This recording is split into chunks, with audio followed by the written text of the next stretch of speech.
I'm Josh Harris, and you're listening to Clear and Loud, a podcast about the ideas, stories, and voices that are shaping our world.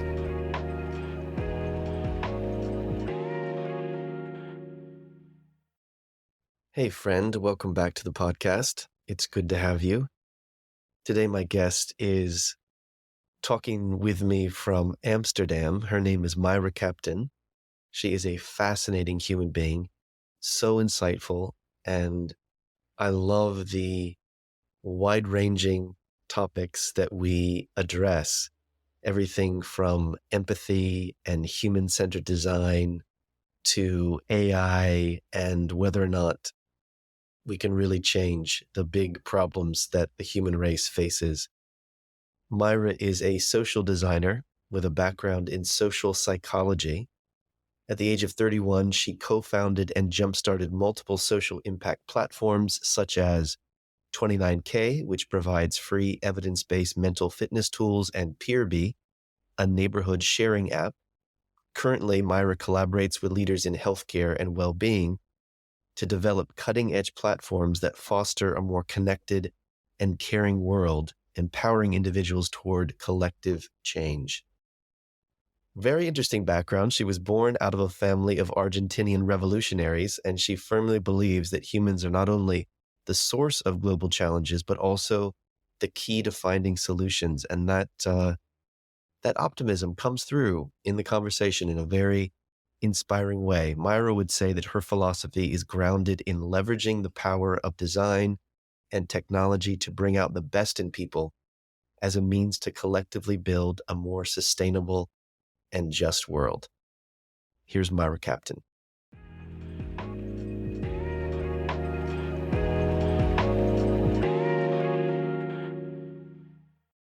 Mayra, it's so good to see you. So good to see you too, Josh. It's amazing that here we are doing this podcast interview. I'm in Vancouver, you're in Amsterdam, and we met in Austin, Texas. We met in Austin, Texas. There we go.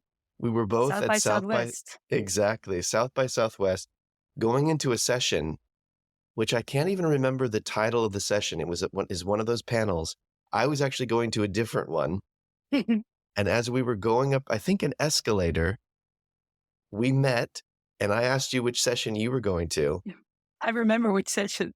Do you really? What was it called? Yes. It was called Reforesting the Planet in 2050. That's right, Reforesting the Planet, which ties into the work that I'm doing at Fifth World. Yeah. And yours sounded so much better than my panel that I changed my mind, and I ended up going into that session, and which is a great example of what you describe as FOMO. South by Southwest is all driven by fear of missing out, right? It's a FOMO fest. It is a FOMO fest. Yeah, you're just, you're always missing something, but you're always meeting someone as well. So that's the great thing. Did you meet all kinds of people from all over the world that you're now connected to? Oh my gosh, yeah. I met so many great people. I met so many great folks from all over the planet. I made friends from Australia, from Texas, local, from New York, from Vancouver, of course. From all over the place. Lots of Brazilians. Amazing. Lots of people from Amsterdam that I did know and that I didn't know yet. So yeah, it's a great school camp for adult nerds, basically. I love it. That's true. It is like a school camp, and you make friends, and then you go and you miss them and you can't wait to see them again. But it's actually a really great kind of introduction to many of the things that we're going to be talking about, human connections and innovative solutions to the challenges that we face. And I mean, that's kind of the spirit of South by Southwest. Absolutely. And so I love that that's where we first connected. But do you mind if we start with you giving me a few short definitions of some terms? Absolutely. The reason I want to do this is because there's so many interesting things that we're going to talk about. But one of the things that I don't like when I'm listening to a podcast or I'm in a conversation with someone is when they're just they're throwing out all these terms and ideas, and then I just feel kind of dumb because I don't know what they're talking about. I don't quite understand. Yeah. And so I want to have you define these rapid fire, and then we'll dive into kind of your background and the work that you're doing. So number one, what is social psychology? Social psychology is basically the psychology of group and groups behavior. And so a lot of social psychologists end up in marketing because you really learn how to influence people, basically, because we're all group people. So you learn all these tricks about our attitudes and behaviors. A lot of people end up in Interesting. marketing, how to get people to buy stuff. But you can also use social psychology for influencing people in other ways. Right. So it really is understanding how the whole of humanity works, or big groups of people work and think. Exactly. When I was studying, I was very interested in how do we not only fix people, quote unquote, how do we go Yeah. into clinical psychology and make people better when they're derailed in some kind of way psychologically, but how do we prevent that from happening in the first place? And for that, you Right. really need to understand behavior and behavior in groups and how we influence each other. Yeah, so I'm really fascinated by that. Yeah. Okay, fantastic. I love this. Okay, next term, social design. And then I'm just curious how it differs from other design professions, because you describe yourself as a designer, but I can just picture people thinking of, someone designing a website or a magazine layout or so on. So what's a Absolutely. social designer? So a social designer is someone who uses exactly the same method as you would use to design a website or a magazine or even a chair. Core ingredients is empathy for the user and ability to create prototypes, try things out, right? The difference is with social design, you're designing for social issues, right? So designing out poverty, designing out Mm, overconsumption, and designing out mental health issues. And these collective issues, they're so complex and they have multiple issues, mm, multiple stakeholders. So they have where you have one user of a chair or one user of a website, when it's about hmm. a healthcare system, you have many users and many people that are in a complex system together with each other. Right. So the key ingredients are the same: empathy and creativity. Testing things out as soon as you can. The way I work in it, it involves collaboration with many more people and thinking Wow. about it in a slightly different way. I hope that's helpful. Great explanation. No, that's super helpful. I think this term will probably come up in our conversation, but what is human-centered design? So human-centered design is the kind of major design philosophy that's basically at the basis of most of the products that you'll use today. Mm, It was it basically, so those two key ingredients, right? Empathy and mm, creation. So it's starting at the human. What does the human want to get out of a product or a mm. service or a system? And people don't want the drill, they want the hole in the wall, right? So really Right. understanding what are the practical, but also the emotional, social jobs to be done that they're trying to get out of the service. And then really putting Mhm. the human at the center of everything that you're doing. And that's something that's very new in a lot of industries I work in. Wow. And then, the last one, what are evidence-based mental fitness tools? Think. So when I was studying psychology, I was just baffled because there's so much that we know, so much evidence that we know what people need to feel well. Not Mm, even necessarily happy. It's just, there's fluctuation in life, but the kind of key ingredients, and those are um, very, very broad terms. It's connection to each other. You know this as a previous pastor, of yeah. course. Yeah, You want it's true. autonomy, you want your own freedom in a way, and you want mastery, like something that you're evolving in. Mm, And this is like what drive comes from. And if you know this, if you understand what people are actually striving for, um, you can skill tools how to get this. So that's evidence-based mental fitness tools. It's tools that enable people to grow those skills and to get more autonomy, mastery, purpose in their lives.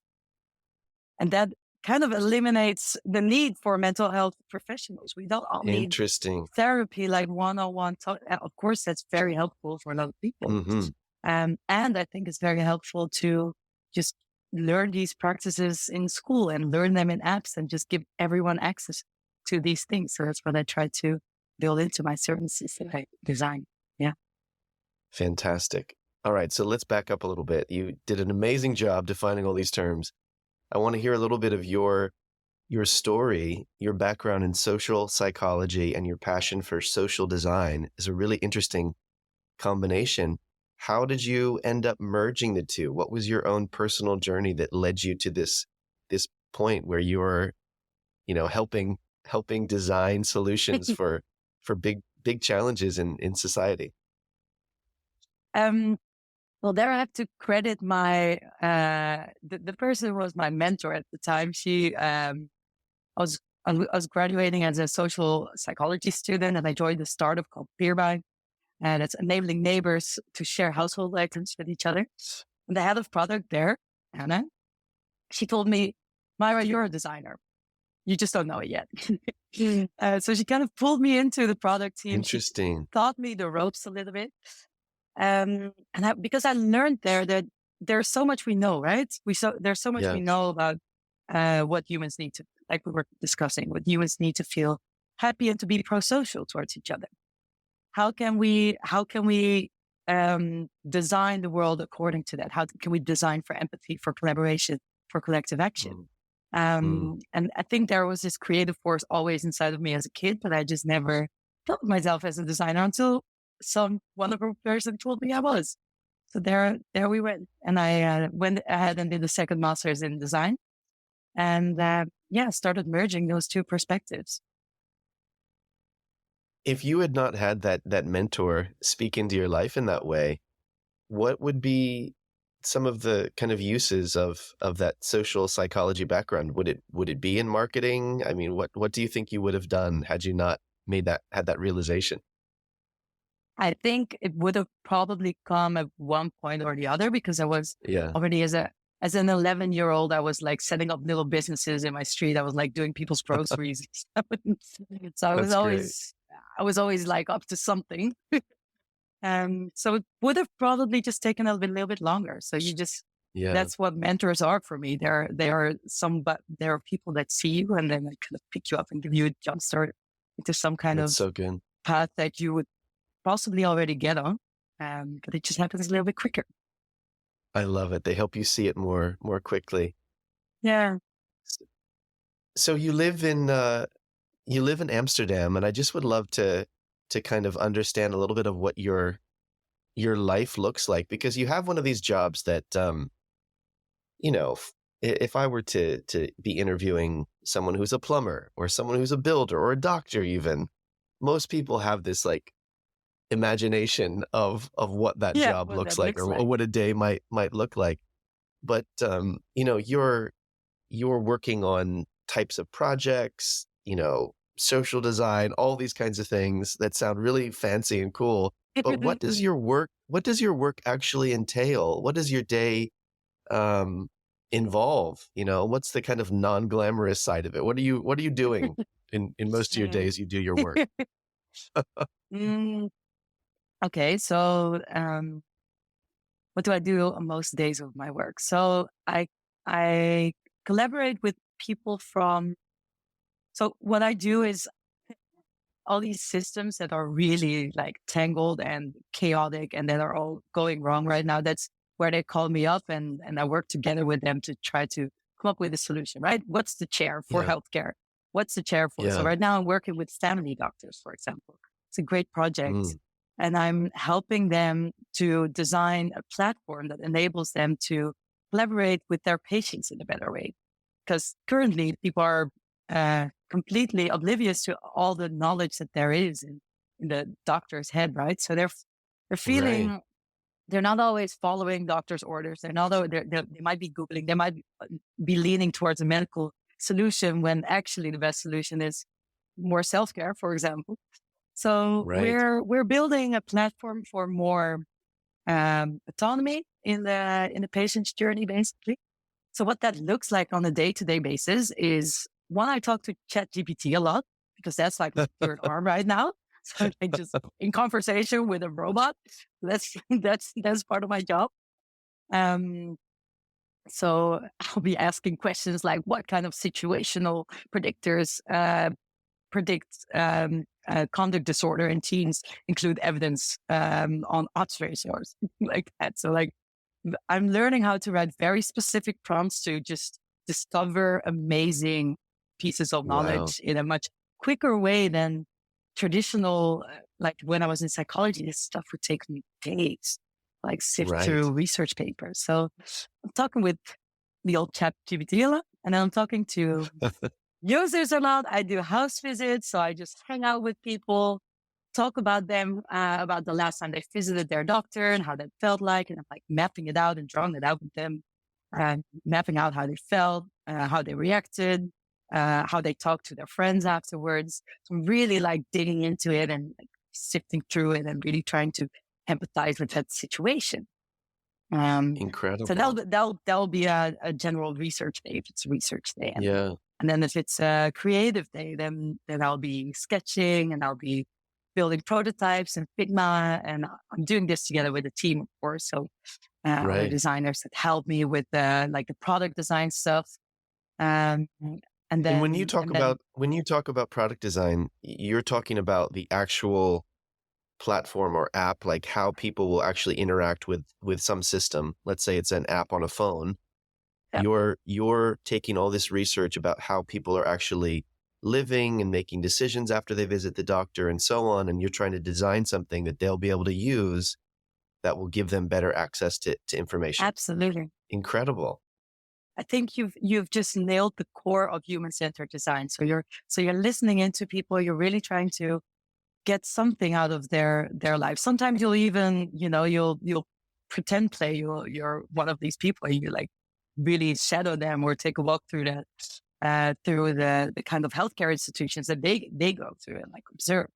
So that's one thing. And Yeah. then you translate that in as soon as possible into tangible prototypes, because you just learn so much quicker when you make something Yeah. visual and you have something to talk about with users. And it's Right. much cheaper to do a lot of iterations in prototypes than it is to build something that then doesn't turn out to work. So that's Right. basically the case for human-centered design.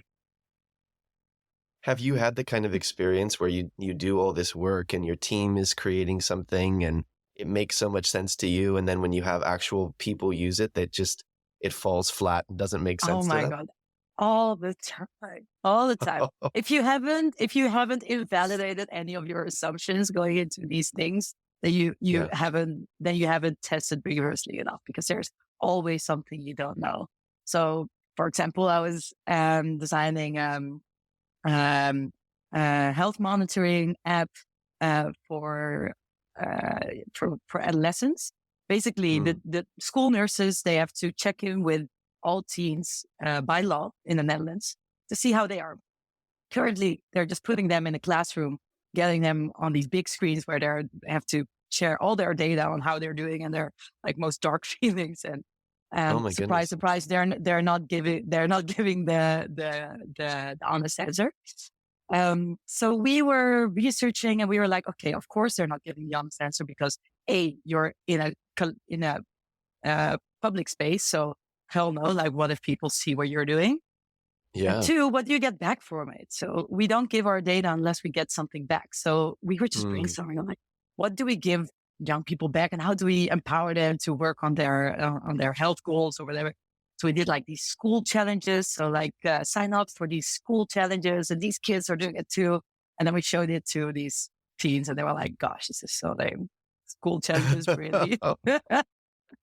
Yeah. Oh So my we goodness. scratched Yeah, that. you don't the teenagers are going to have a different opinion. They are ruthless. Yeah. I'm a father of a teenager and I can relate to that response. Well, Yeah. one of the things I'm interested in is like the examples you're giving are rightly so based in apps and technology, because that's where people are accessing information and so on. But have there been any non-app based projects that you've worked on where you're like these principles can apply to human systems even if they're not based on a phone or a computer? Is that true? Absolutely. So I think one of the most disruptive things we actually proposed was an API. And that's okay, it's technology again, but it's not a user interface. It's just getting debt counselors to communicate to the companies that where people have debt in a different way, in a secure API, so that they don't spend their time creating oversight into people's debt, but they can just go ahead and focus on the coaching of people with personal debt. Interesting. Will you explain API to people who don't know that term? Yeah, so it's just it's a connection tool. So the same way you have a dongle that goes between my laptop and my screen, and like a little Right. thing in between that Mm. helps two different um, products basically communicate. The same you have with different databases and different systems. Those are called APIs. They're like those little dongles that you use to connect different things, right? So in this So that case, it the was right people are getting the right information. exactly. Technology is so much Mm. better at at at transferring data than humans are, and you'll be surprised how much human time is being spent still in healthcare and in social work and in the public space, with humans transferring data from one file to the other. It's mind blowing. Oh, So wow. sometimes that's the easiest, like that's the big Yeah. answer. Sometimes it can just Right. be it's about getting that outside perspective into those very complex systems where people are working in it. They're not even seeing how weird it is that they're doing that. Mm. So sometimes it's just having that outside perspective. Yeah. I'm just reflecting on the idea that if someone looks at the world, looks at a problem in their own family or in their town or in their city or their country, and they come with a mindset that says, well, we can't fix that. That's just the way it's always been. Yeah. Nothing's going to happen. People just keep putting Mm, up with the same challenges and problems. You mm. seem to be the type of person that comes to the world and says, we can change this. We can fix this. And I'm just curious, what has shaped that sense of optimism and hope that things can change? Great question, Josh. Thank you. I think the evidence that things are always in flux, things are always changing, and the way the world looks right now is the best it's ever been in a lot of ways. I love the work of Mm. Hans Rosling, a book called Factfulness. It showed how poverty has, I think it's like 10% of what it used to be 20 years ago, you know, global poverty. Wow. So Mm. people experiencing hunger. Things are really getting better. And together we have been able to achieve collective change. Same with Mm. the hole in the ozone layer in I think this was the 80s. This was before I was even born. We got together as a global community and we said, hey, let's change the stuff we put in the other end and in fridges. And here it goes. The ozone layer is Yeah. good again. So we've proven a few times and many, many times that that's Mm. possible. Um, and technology, I think today can really enable this in a massive, massive way, in a very democratized way. So Mm. it was that first app where I worked that was enabling neighbors to share with each other. Where it was like, wow, 300,000 people in Amsterdam are using this thing to not buy our own drill anymore, and just share a little bit more. And that was when I just graduated. So I kind of fell in love with the whole revolutionary tech idea, and I Right. never really did anything else.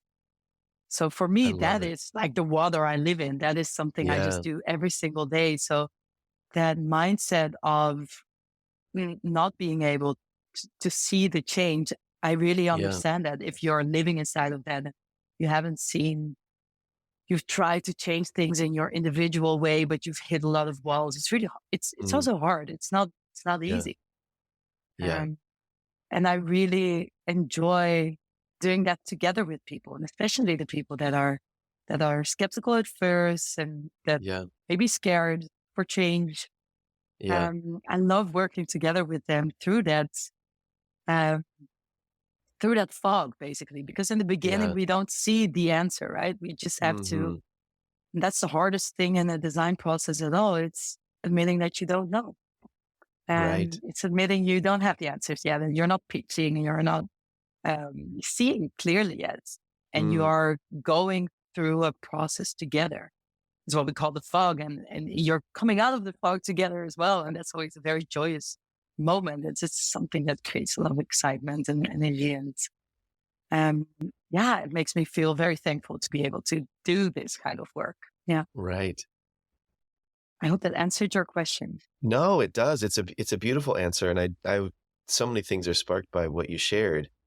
One is just that in any design challenge, in the broadest sense of that phrase, if you come to the issue with too quickly assuming you know the answer, Hmm. you really and maybe trying to get past the fog, like, oh, I know how to fix this, Yeah, and you don't ask the questions, right? You don't come as a student, you don't listen, and then you don't end up exactly. helping the people that you're hoping to help. You're working with eyelids on. Yeah. Yeah, yeah, that's right. I was also thinking about how, like with the really big issues of the world, um, there can be the problem of people not thinking that we can make changes, and that's what you just addressed so wonderfully. But then I was also thinking another danger is maybe the person who thinks that the progress we've made can't be lost, and so they become apathetic. And I'm just wondering if you have also seen the the idea of regression in different Mm, areas. Like we have made so much progress in different areas as humans, but then absolutely. we can also go backwards. And people who don't realize that, maybe they're not on guard or they're not trying to continue to Yeah. innovate and so on. What are your thoughts on Yeah. that? Well, I really admire the work of Jonathan Salk on this topic. He's a psychiatrist and the son of Jonas Salk, who is the inventor of the polio vaccine.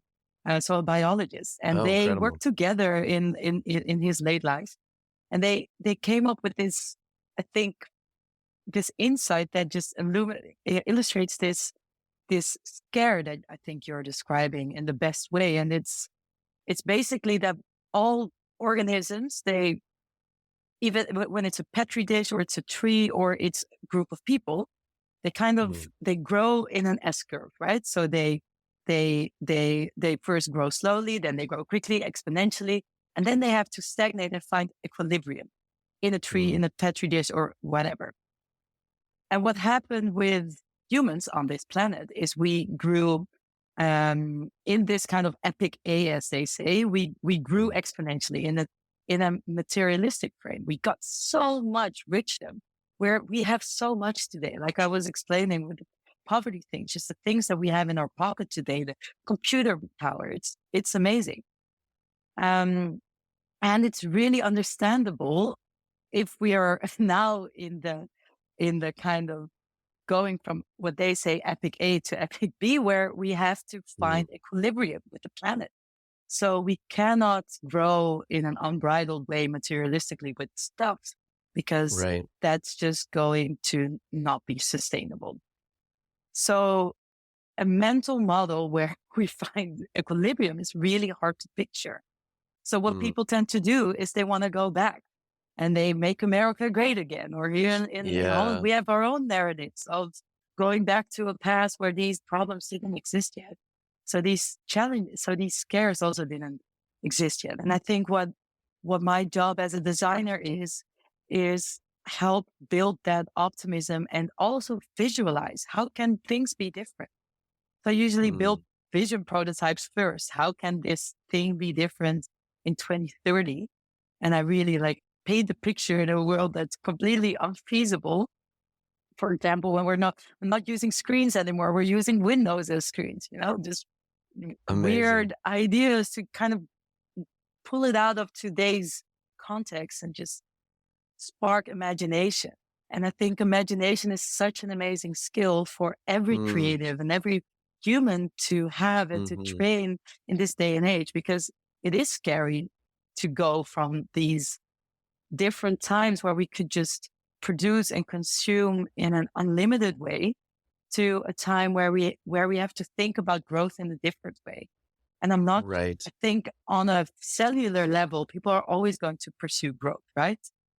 Mm. But I think the way we define growth is going to be different, and it's not going to be growth in a materialistic, but in a material sense, in stuff Yeah. or in buildings but it's going to be maybe personal growth or spiritual growth or collective Mm. growth. Hmm. And it's going to be things that enable growth without needing more resources, because we are depleting our resources on planet Earth, and we're depleting human resources as well. So if we look at the way we've been consuming, it's either exploiting people or it's been exploiting the planet in a way that is unsustainable, as you know. So it's Right. about redefining growth, I think, because we need that mental model as humans. We need to grow. That is so powerful. Yeah, the idea that our definition of progress and growth doesn't doesn't necessarily mean more of the same thing. Like we're just gonna make what we have bigger, and we're gonna have Yeah. more of it. Yeah. Instead of having 2 t-shirts, I'm gonna have 50 t-shirts. That's progress. When Exactly. actually that kind of growth is leading to harm and depletion and so on. And Exactly. so it's so interesting to think about imagination in that context. And Yeah. I think it's fascinating to me how human imagination, like in the arts, for example, when we Mm, think about the kind of stories that are told in films and those mm, types of things, mm, it seems that a lot of times it's either nostalgic, like you mhm, described, like let's go back mhm, to these days of the past mhm. where we Yeah. were all cowboys or whatever it might be. So it's like it's kind of romanticizing that, which actually the old days could, A simpler in life. different times Yeah. were very difficult. Yeah, people Yeah. well, but the reality is that they weren't always that great, right? People had short lifespans and they didn't have all these Horrible benefits and hygiene. so on. Yeah. So yeah, exactly. So there's like this nostalgia that can grip us, but then when we look to the future, it is often very dystopian. Like when you think about most futuristic movies, the future is very bleak and dark, and it's almost like Yeah. this subconscious thing happening within humans in the stories we're telling. Like there's this reality of we can't keep doing things the way we're doing things. They're gonna, it's gonna become a wasteland. It's gonna become Absolutely. like Mad Max or whatever it might Yeah. be. Ready Player One or Don't Look Up. Yeah, Yeah. exactly. Yeah. But I hear you talking about is this third way or this other pathway of imagination to say the future can be beautiful. It can be an example of progress, but it might be something that we don't currently understand. It might be a new mindset. It might be a new relationship to the earth and to our resources that right now could feel like restraint or someone's holding me back or saying I can't have, a bigger, vehicle that burns fossil fuels or, you're trying to control me. But no, Exactly. actually we can imagine a future that's even better, and it's better for humans. It's better for, the planet and so on. Yeah. And there might be a way that we're kind of going back to maybe our old tribal selves, right? Because I think we've also lost, and that's also maybe why these stories are so appealing, because Mm, we've lost some of uh, that life that has shaped our brain, basically. Like yeah, our brain was shaped in a hunter gatherer society. So those are the things we really appreciate, right?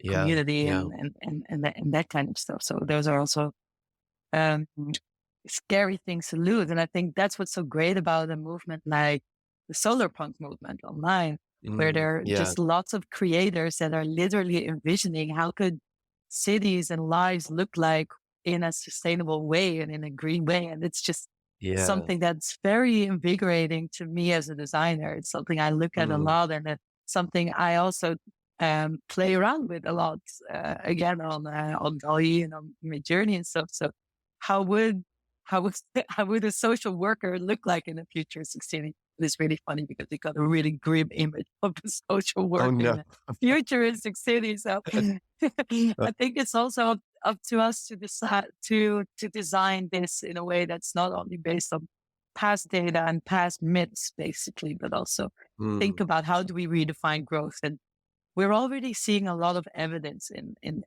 those kind of different mental models around growth, right? So it yeah. isn't so.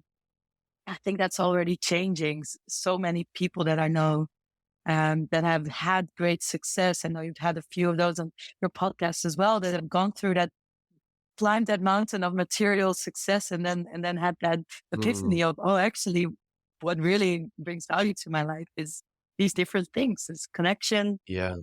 mastery, purpose, and how do I grow in that? And that is something you don't need clothes or stuff for it, basically. Sometimes you don't even need Yeah. technology for it. It can also be Yeah. places in cities or games to play. Yeah, it can be lots of different things. I've seen that you've talked about the problem of loneliness, which in some ways is surprising when you think about how our technology connects us in such powerful ways. Like if And 30 years ago we had said that, in the future you'll be able to hold a little brick in your pocket that will allow you to talk to any other human being, anywhere else on the planet and have social networks of thousands of people and your own platform to talk to people and so here, on. I think someone in the past would say, "Oh, amazing! People won't be lonely anymore." And yet, loneliness is an here we are. incredible challenge. Yeah, Yeah, how do you think about like what do you see when it comes to loneliness today in the world, and what are your thoughts about the problem of loneliness?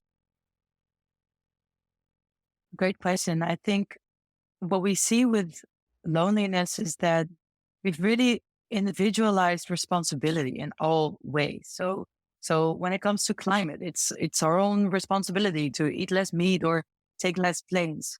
When it comes to our mental health, it's all up to us. If we get a burnout, that's been on us and not about the workplace you're setting. So I think the loneliness is both on a level of lack of connections, right? So because we're on Mm, our phones all the time, but it's also on a more systemic level um, where the responsibility that we take, we feel like an individual without power, and we don't feel like we're part of a network anymore. mm, And this ability to change or work with social justice or with climate change, it's all up to us as individuals, and that is yeah, just a very heavy burden. So that's one perspective that I take on loneliness. It's really engraved in the way we've set up our systems. And I know systems is a bit of a complicated word, so let me just elaborate mm, what I mean with that. yeah, It's our school system where we're ranked on our individual performance, whereas actually when we're working later in life, we're working as a team and we do our best work as a team. That's us as humans. Um, we are judged at our workplace by an individual boss when actually we should be judged as team performers and how mm, we're doing in a team. um, Google did some really interesting research on that in Project Aristotle. So I think in a systemic way we haven't really set up these systems enough as facilitating groups to achieve things together, but we've really come from a very individualistic mindset. Um, because everything that had to do with, and Naomi Klein puts this beautifully, kind of since the 80s and when Fukuyama wrote The End of History, everything that was about the collective, it quickly turned into something communist, right? So yeah, everything that reeked of collectivism was a danger to capitalism, so our working model for the world. And and I think that now we're seeing that individualistic approach kind of brought us to a place where we are really desperate for ways how to work together because those individuals are just crumbling under yeah, the load the responsibility. When the responsibility is in the collective, it's all of our responsibility to take care of each other, to make sure that we're not Mm, burning out or feeling lonely. It's our collective responsibility to take good care of the planet. So that's how I think of it's a very systemic way of looking at loneliness.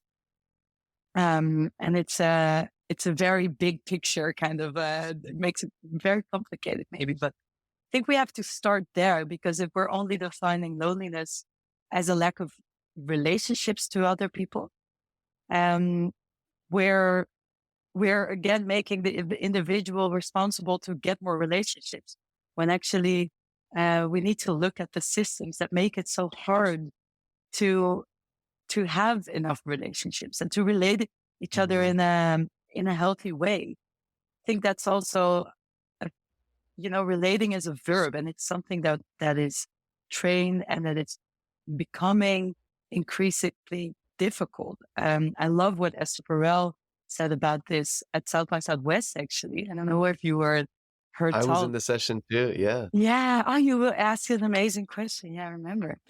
Um, so it's about the ability to hold paradoxes, and Mm, to relate to other people that might have different perspectives than you. And I think the more we are in our online echo chambers, and again, those systems that are not really designed to teach us how to be with each other, um, the more we lose that ability to empathize, because empathy it's yeah. a muscle to train. And if we don't get in touch with people that think differently enough, then we lose that ability, and we lose that ability to truly connect to other people. So we might be in contact with people the whole day and chatting to people, but to truly connect, um, that's a different space, and that's a space where you have to be present with each other and take each other's perspectives, and like grow your own perspective. And that is, I think, something that is magic to me. Those are crucial moments for me, as a person and as a friend, and in business as well. And it's something that we need to build our systems around, and also probably train in high school, and be very mindful of when we're designing dating apps, when we're designing healthcare, when we're designing social media apps. Like, what are we designing for? Is it just contact, or is it connection? Fantastic. After the break, I want to talk more about empathy.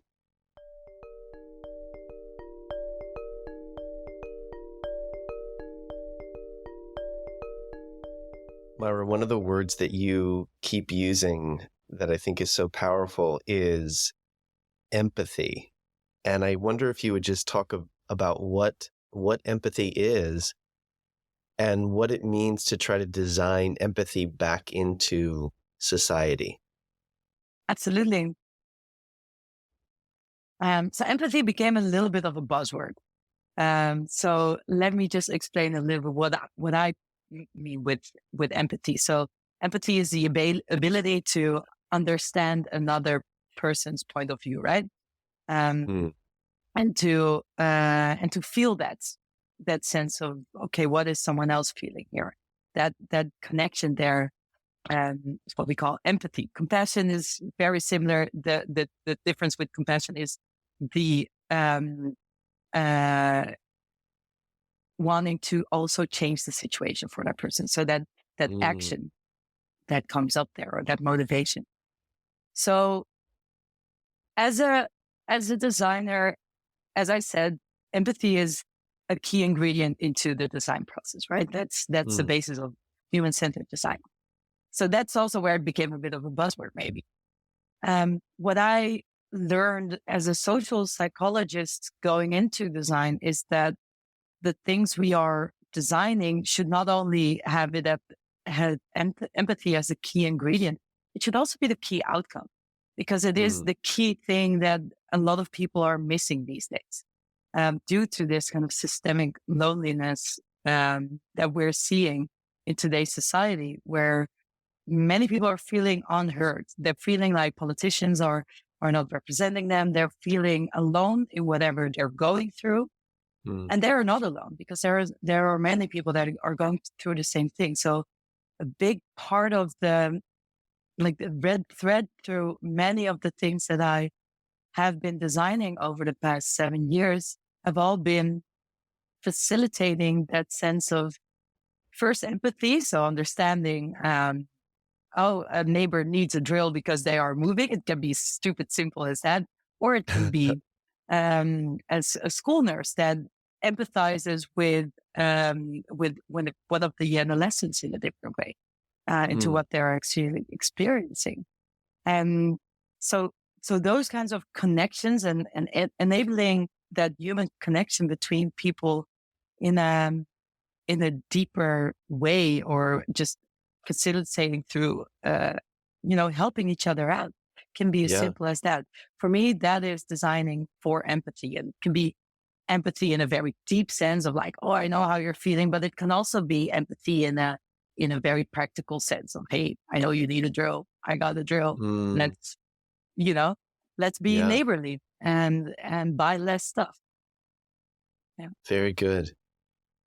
And so it's possible for even like our technology, would you say, to do the opposite? Like, do you think that some of our social platforms, for example, actually are designed unintentionally to do the opposite of empathy, to kill empathy? Absolutely. I think probably unintentionally, yes. So Yeah. what I notice in myself is if somebody makes a comment, so a friend, for example, that is, you could say, not very feminist, Yeah. something about women. I notice myself how quickly angered I get, or Mm. annoyed. And then I just realize like, oh, I'm on Instagram, been on Instagram the whole day looking at feminist influencers, and kind of Yeah. telling my brain that everybody feels like this and everybody agrees on, these very Right. convinced feminist perspectives. Yeah. And and my brain gets lazy in just thinking, telling itself like, oh, everybody agrees with you, because that's something that social media does with you. That's why it feels Yeah. so nice, of course, right? This echo chamber that I was talking about. So that's a way where it's inhibiting us literally to be more empathetic, because I have to tell myself, okay, not everybody watches the same timeline as me. Not everybody has the same context as me. And I can empathize Yeah. with that much more if I become more conscious of that. Mm. Um, and it's something we That can't blame ourselves for. right. Right. But it goes back to the whole issue of systems design and systems thinking, Yeah, that if we build our lives and our structures and our technology in such a way that reinforces, empathy or not empathy, it will shape us in our cultures and societies in such powerful ways. absolutely. And there's really amazing things that you can do to design for that empathy. So, for example, the school nurses that I was talking about, so the really lame school challenges that the idea that we killed, the thing that we discovered that teens actually love is finding out how normal they are or abnormal. So right now we're feeding Mm. them back like a data experience, a little bit similar to like Spotify Wrapped the end of your year, but then about your mental health. So maybe you're saying, I feel lonely on a weekly level, then the platform is feeding you back. Hey, did you know that 30% of kids in your school also feel lonely on a weekly basis? And Wow. that's Yeah. the nugget you're giving back, right? So Mm. that's again an example of technology just enabling people to feel less alone in this world. And it's Mm. very, it's not that hard, I think. Mm. It's hard. It's about, it's this desire that is already in people, and it's already in institutions as well. And I think that is what technology should be able to do, is to just foster that connection in a way, because the Mm. motivation is there to connect with each other, to understand each other. And, people are generally kind. People are generally friendly. It's technology that either can bring out the best in us, or it can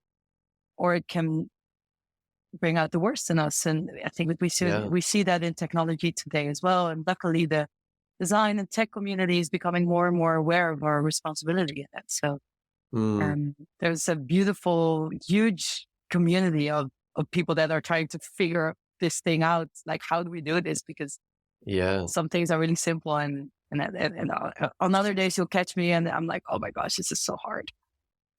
Yeah.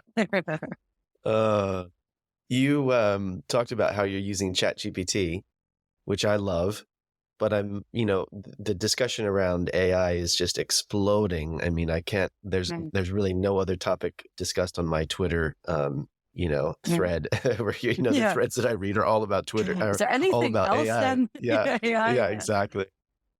Which is really funny because that's another example of where I go outside of the Twitter world and talk to other friends, and many of them are like, "What? I haven't heard of ChatGPT." And I'm like, "What? Where are you living? What?" Exactly. But Yeah. I'm just curious, if you talk more about just how it's changing your life, like in your own work, and then um, what do you think's going to happen in? I mean, not, you don't have to talk about the end of the world and those types of things, but I'm just curious, like, how do you see this progressing in your line of work?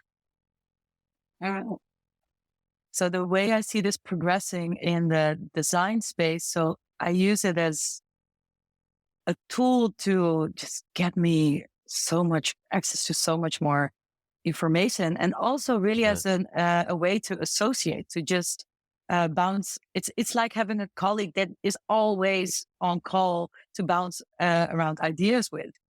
ready to brainstorm and ready to interact with you in a very kind way. It's very friendly. Sometimes a little bit sure of itself. Like it's never Yeah, really giving you, when you're talking to a human and you know that, or if I have doubt, you can see it in my face. It's very expressive. yeah, ChatGPT doesn't have that face. So when it's not that sure, it's still gonna, be very short. So that's a little bit tricky to it's navigate. true. Um, but for me, it's a beautiful mechanism to open up my brain. And sometimes I'll ask it just Mm, for the weirdest answer to my question, right? Um, so what is the opposite of what would a horrible idea be for this problem? And then I can kind of, it's just a way to bounce things around. yeah. So just it's not making you lazy in your thinking. It's actually this tool to kind of open up new avenues and again brainstorm and imagine and so on. Absolutely. It's really helping me imagine. I think that's the right word that you're Mm, using there.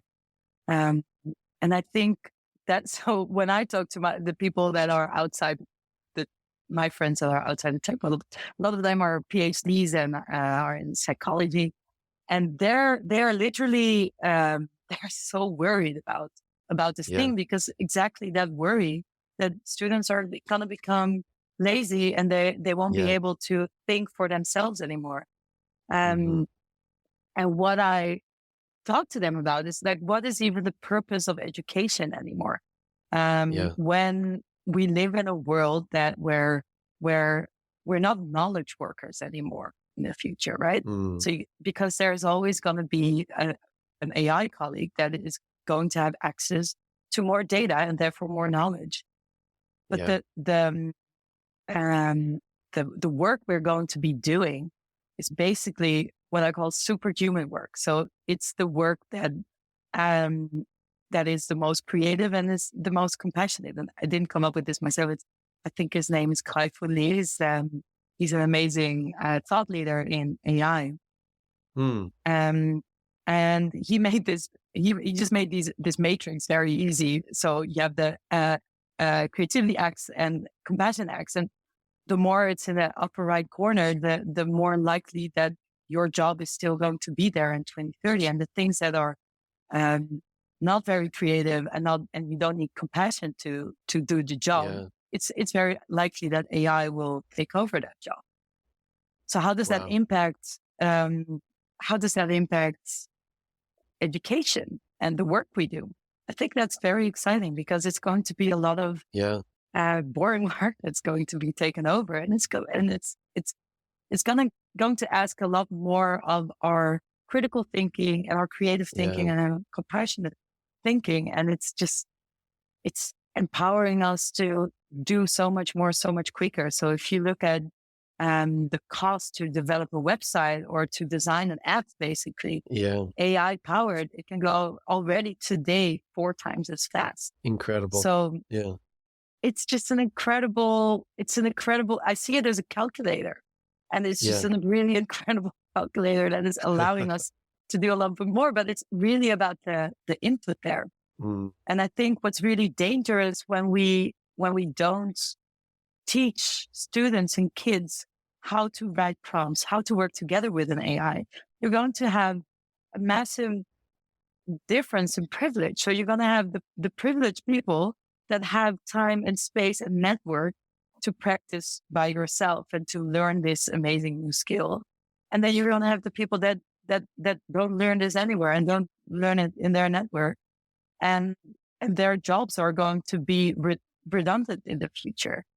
hmm And that's something that I do worry about and that I tell my clients about. Like this is something that we need to work on if we want to create an inclusive society where everyone has equal chances. It's really important that people have equal chances when it comes to working with AI as well. That's so true. I mean, it's not different than access to the internet was, 10, Yeah. 15 years ago, right? Like if you Yeah. don't have internet access as a student, Yeah. you are greatly disadvantaged. Yeah. I mean, you might have better mental health, but you're greatly disadvantaged. I was Exactly. just thinking about as you were talking that this whole process of upheaval with AI in different industries, those that learn how to use the prompts and interact with the technology, those that don't, those whose livelihoods and professions are threatened, those that, make money off of it, all those kinds of things. Mhm. There's a tremendous need. There's going to be a tremendous need for the very things you're talking about, empathy. Like, how do I Mm. empathize with someone who's really scared of this technology? How do I Mm. empathize with a whole, field that feels threatened and is protesting AI? And I mean, Yep. I'm really curious to see how this will work out socially, but there is going to be this need to stay connected as humans Yeah. in the midst of lots of different responses to this technology. Absolutely. And I'm not sure that AI is going to be able to teach us that. I think that's up to us. Mm, If anything, there's a danger, and Espero was talking about this as well. There's a danger that if we just get everything out of AIs as easily as we're getting it now, we start to expect that from other people as well. And it's right. becoming ever more difficult to hold that paradox and to understand hmm that another person is not always available for you. Yeah. Um, And well, it's interesting that the talk that you're referencing for people listening, Esther Perel started out with this very fascinating story of someone feeding all of her podcasts and all of her books into an AI and creating an Esther Perel chatbot. Esther Bud. That- yeah, exactly. So that this person could text the bot and get real time, therapy and coaching from the bot. Esther. And the idea is like, what does that mean for the real Esther, and what does that mean for therapists in general, and what is the role of real humans in interaction and so on. And it's just such a fascinating talk. Um, Yeah. And I thought the really interesting part of that was that people feel just as satisfied interacting with a chatbot therapist. So a chat version that's of Esther Perel. People rank it the same, satisfaction rate. So I'm satisfied with my therapist. But the impact that they make is much lower. So they actually did research with it. So that is just painting a picture to me where we're all like blissfully satisfied with the experience, but miserably yeah. on the inside. Um, Wow. Yeah. yeah, we Well, cannot automate. We cannot automate that human connection because it really mm, boils down to somebody holding space for you and making you feel heard. And that's not just a satisfying experience. That also is actually something that helps you grow as a person, because it's also people, giving you feedback and going Right. off script to ask you questions that an AI wouldn't. And that was her point, and I think she made that beautifully, and I completely agree. It was really powerful. Well, I'm curious what you think about the role of the discomfort of human interaction, because a chatbot therapist might give you the greater feeling of satisfaction, but a real therapist that presses on a point or challenges you or is imperfect in different ways that you have to deal with. You can apply this to so many other forms of relationships. Like, do you know the movie Her with Joaquin Yeah, Phoenix, Phoenix, where beautiful movie. Yeah. he falls in love with Scarlett Scarlett Johansson Johansson. chatbot. Who's, Yeah. I mean, if they make a chatbot with Scarlett Johansson's voice, I will be in trouble as well. Let me just say, but it's an interesting, idea that it's like potentially AI can give all kinds of different, human-like interactions, but Yeah, part of human progress for all of us is learning to deal with people who are different than us, people who make us feel uncomfortable, absolutely. a partner in a relationship that is not always just available for you sexually and emotionally perfectly, all the time. Absolutely. And so I'm just wondering, like, when you think about these design issues, how, how does human growth kind of take place in that discomfort and imperfection? Well, I think you've really hit a beautiful point there, because there's lots of psychiatrists today that actually argue that a big reason for that mental health epidemic that we're seeing is because we've lost our ability to tolerate frustration, basically. It's so hard Wow. to accept that we're scared of something. So we try to Yeah. push the fear away. And that is the recipe for anxiety disorder. So Mm, um the the ability to hold uncomfortable feelings and be with them within yourself, especially also within relationships, but also in a relationship with yourself, that hmm. is a major skill that we need to teach each other. And the only way to learn is to go through that and to hold space for each other to do that. And that is something that I'm very happy to see much, much more of.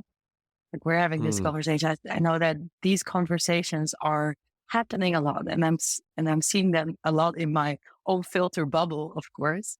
Now, of course, I look for them, but just seeing the validation of those people and those communities where space is being held, also online, also on Discords, where you see mm, these these discords for people that have very specific experiences, and they find each other online and they share experiences with each other, and they hold space for each other through the ups and yeah. downs. I think that is something that really excites me and makes me very hopeful for the future, because Mm, there are forces that make us lazy to tolerate frustration and right. not be able to get from each other what we always want. But there's also really that solution and that is also happening all over the place. Mm, so good. Um, I'm curious what it's like in your friend group with people your age when it comes to having children, which is very tied to kind of our views of the future and what's happening in society and those kinds of things. Do you have any observations from even beyond just your friend group, like the attitude toward the idea of having offspring and trying to train and teach them empathy and so on? What's happening in your city in regards to that? So I think what we were just talking about, like that toleration of frustration and of things going Yeah. wrong, that is extra, extra, extra hard for parents. So what I Hmm. see in peers around me is there's such a high threshold for everything. You have to be a perfect mom, lover, wife, Yeah. friend, employee. And I think that is really hitting hard in people's education. So what Mm, we're seeing is the these curling parents, right? They try to remove all the friction away from their kids, and like a curling, the curling sport. Right. So that it slides along the ice perfectly. Exactly. Yeah, because that is the mental model of life today. Social media and the way we've been relating to each other. So, Mm, and then it turns out that doesn't that results in a lot of anxiety disorders in kids because they haven't been they haven't been allowed to fall a lot as a kid, and yeah. therefore um get up and make their own mess and then clean it up again. And that is what creates resilience. So I think that is something that that you see on a societal Mm, level at some point. So for me personally, we talk about this a lot, and then I still see, we're all aware, but it's just really hard to do it anyway differently and to let your kid fall, or yeah, give that space. exactly. Um, and another thing that we've really that I talk about my friends with kids a lot is how do we, because not everybody wants to have kids anymore these Right. days, right? It's true. Because what planet are you leaving them? Or, it's not so much of uh, it's not necessarily the only story of life that Hmm. once you're happy, you found someone and you start having kids. And it's also not that it's only your own kids that you raise. So I'm the Yeah. godmother of an amazing kid called Nicodemus in Sweden, actually. Oh, So I beautiful. can't actually communicate with the kid yet, but I love it. Uh, And this idea that we have to take care of a kid by ourselves, right? That right. individualistic approach again, that we're responsible for raising that child ourselves. That is Mm, again not a way how our brain was developed. We were in a hunter gatherer society, taking care of each other's kids. So that's yeah. actually what's natural for us, because it's too much to have a daytime job and then also be responsible for raising Mm, kids in the hmm. evenings all by yourselves. That's a very tough load. So I'm very happy to be supportive and just help my friends out with being there for their kids, when I don't have kids myself yet. Well, it's so interesting. I just think I think there's so much shifting in the world, and I find that fascinating to think about there used to be so much cultural pressure to have children, Yeah, um, and there was zero equality when it came to women, and yeah, that was kind of like their only option. And now in these modern societies and modern countries, you see a dip in birth rates, you see a change. And it's understandable in light of all the pressure that's on people. Like you need to absolutely, maintain a certain, income. And then if you have kids, you need to be the perfect parent and you need to exactly. provide them with this incredible experience. It's like, Yeah. it's understandable that that's so overwhelming that people would be opting out in different ways. So thanks for interacting on that question. I find that fascinating. What you were saying, why I haven't ever woken up a single day where I felt like, okay, I want to have kids now, because I just don't have the Yeah. mental space for it on a personal level. Like, Right. there's so much I want to do and I want to change in the world. And not to say that doesn't happen in the future, that I might wake up a Yeah. day where I Hmm. feel like, making babies. But for me, it was so um, comforting that there were also other women standing up and saying that's not the only story. It's not the only happy ever after story anymore. And that gave kind of a script and a way out of like, oh, actually, maybe that's not the story for me. Yeah. That's so good. And I get a lot of energy out of the work that I do. And I think, Mm, you leave a different kind of legacy behind, whether it's in mm. your own genes that you leave behind, or if it's or like the memes that you're leaving behind, and the ideas or the change. Yeah. For me today, that feels important for me. Yeah. I love it. Well, I see you leaving behind an amazing legacy, and I love what you're putting out into the world, Myra. I'm just so Thank impressed you. by it. And I do want to say, my girlfriend also has a podcast, which is called Bold with Kelly Rose Lamb. And her Mm-hmm. first podcast episode is with a woman who, with her partner, they made the decision that they don't want to have children. And it's a really wonderful conversation and a reminder of how I think rare that kind of conversation is, that people actually talk Absolutely. about the thoughtful approach to making that decision. So I appreciate your just discussion around that. I know exactly the moment where I was, and the podcast I was listening to it was Jamila Jamil in conversation with Rachel Carwell, two amazing women. And I was on a beach in Brazil. Like that's how defining that moment was for me. That I can picture Really? exactly where I was, and that it was a big moment for me. Like, oh, there are other women that I admire the hell out of, and they're also feeling like this. And whew, that was a big relief for me. Oh, that's amazing. Yeah, something that I'm very thankful for. Yeah. That's so good. I'm wondering if we can end with you giving any sort of challenge or encouragement to people related to empathy that they can try in their own home, in their own community. What is something you'd say if you want to grow in empathy? Just try doing this in your life. Mhm.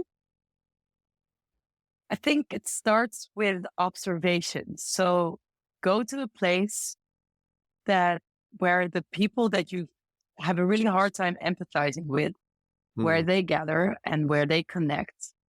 Um, Ideally not Twitter, because that's just going to beat you up. Yeah. But what are the communities that they live in? What are the worries that they're worried about? Yeah. Um, and try to understand and possibly even talk to those people. Read their news, the way it's portrayed, to understand why are people reacting in this way that it might be triggering you, but just creating some distance to the trigger and some understanding to why it is that they are reacting that way, because it's all Mm, underlying. There's always a very humane reason for that behavior that you might on the yeah. surface fail to understand. There's always some kind of nugget that you'll find, and it's about going there and seeing and listening. Mm, mm, It might be, going online into Reddit forums, or going to the physical places where people get together. I love going yeah. to church for that reason. It's a whole different scene than my kind of progressive Amsterdam scene. Um, Right. I just love talking to people that have completely different worldviews than me. Because usually when you do, you'll find out that you do share some of the same values, not always the same concerns. I hope that answers your question. I think that's a great suggestion. I think I think that's a powerful little experiment and practice to put into place. Mayra, I am so glad that we're friends. I'm so glad that we met at South by Southwest. I'm so glad Yeah. that I followed you into that session on growing forests. Reforesting the planet. Exactly, reforesting the planet. And the next time you're out here, I hope we can connect. I hope you'll visit Vancouver. I would love to see you in Amsterdam one day. And hopefully we'll both be at Camp for Grown Ups, South by Southwest in Austin Yeah, exactly. sometime in the future. But thank you so much for this conversation. Thank you so much for having me. It was so wonderful to speak with you again. Thanks for listening to the Clear and Loud podcast. I'm your host, Josh Harris. Our producer is Pam Cameron, and this episode contains music by Jeremy Yaddo at Music for Podcasts. If you like what you hear, give us a boost by subscribing or leaving a review on Spotify or Apple or wherever you listen. We'd also love your feedback on today's episode. Or if you have a question you'd like addressed on a future episode or a guest you'd like us to consider, email us at hello@clearandloud.com. You can also shoot us a direct message on Instagram. Our handle is @clearandloud. Thanks for listening, and we'll see you next time.